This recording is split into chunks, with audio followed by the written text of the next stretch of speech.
John Chilcot's marathon inquiry is nothing if not exhaustive. What has surprised many in Britain, though, is the scathing nature of his conclusions.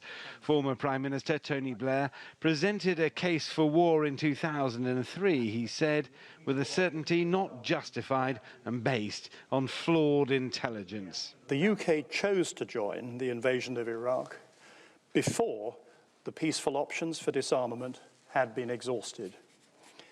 Military action at that time was not a last resort. Tony Blair had told the inquiry he could not have known the invasion would create space for the rise of terrorism.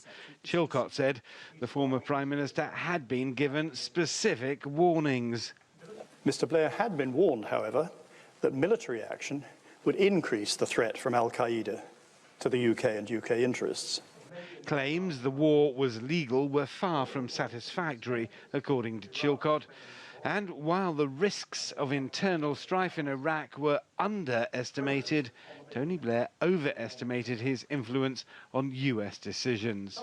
The UK military role in Iraq ended a very long way from success.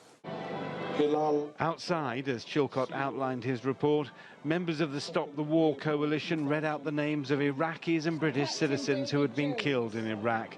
Since the invasion, more than 150,000 Iraqis have died, according to Chilcot, and 1 million displaced. 200 British citizens have been killed. Tony Blair said he takes full responsibility for the Iraq war failings, but there was no deception in what he called the most agonising decision of his premiership. As the report makes clear, there were no lies. Parliament and Cabinet were not misled. There was no secret commitment to war. Intelligence was not falsified, and the decision was made in good faith. The breadth and depth of this report's condemnation of the UK involvement in the invasion of Iraq will have a profound and lasting impact on British public life here. Richard Bestic, CCTV, London.